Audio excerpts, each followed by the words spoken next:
Le livre The Psychology of Persuasion de Robert Cialdini. On va parler de la persuasion en anglais.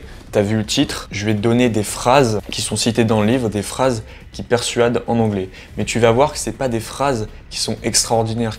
Des phrases simples, basiques, c'est des principes persuasifs. Tu vas voir que c'est important, si tu as l'occasion de partir à l'étranger, si tu as pour but de partir à l'étranger, c'est d'utilité publique. Pourquoi?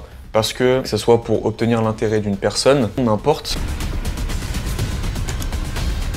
Alors dans le premier chapitre, il parle des armes d'influence. Il cite: A well-known principle of human behavior says that when we ask someone to do us a favor, we'll be more successful if we provide a reason. Un principe bien connu de l'être humain, universel, dit que quand on demande à quelqu'un de nous faire une faveur, on sera beaucoup plus à même de réussir à le convaincre si on donne une raison. Et donc dans l'exemple que je vais te présenter, c'est une personne qui arrive et qui dit « Excuse me, I have 5 pages. May I use the Xerox machine ?» Donc excusez-moi, j'ai 5 pages et puis-je utiliser la machine, sans doute une imprimante. Dans ce cas précis, elle ne donne pas de raison. Dans l'autre cas, Excuse me, I have 5 pages. May I use the Xerox machine because I'm in a rush. Donc je suis très pressé.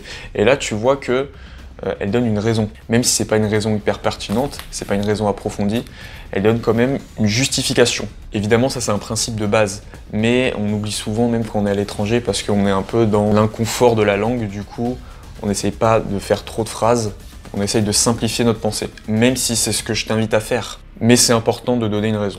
La deuxième chose, c'est le principe de réciprocité, c'est-à-dire que quand quelqu'un te rend un service, en retour, tu feras la même chose. Tu seras flatté parce que c'est un principe humain. Et donc en anglais, par exemple, imagine que tu es à la cantine universitaire à Harvard, par exemple, et tu dis à une personne en face de toi, « Do you want some water ?» Est-ce que tu veux un peu d'eau? Parce que tu vois que cette personne a son verre vide et que tu as la carafe en face de toi. Et tu verras que cette personne, en retour, va te proposer autre chose. Est-ce que tu veux un peu de pain? Tu peux poser des questions simples sans que ça soit trop complexe. Si tu veux que je continue ce genre de vidéo, n'hésite pas à me dire ça en commentaire et j'examinerai les principes plus approfondis parce que là c'est vraiment des principes de base. Et si tout ça, ça t'intéresse, la persuasion, traiter l'élocution aussi, j'enseigne tout ça dans mes emails privés hebdomadaires tous les lundis à 9 h, donc c'est du contenu premium vraiment. C'est pas du contenu que j'ai fait il y a 1 an, il y a 2 ans, qui est automatique parce que j'aime pas ça du tout. C'est des contenus que j'ai fait la veille ou même 2 heures avant, après m'être levé, donc c'est tout frais et c'est dans ta boîte mail.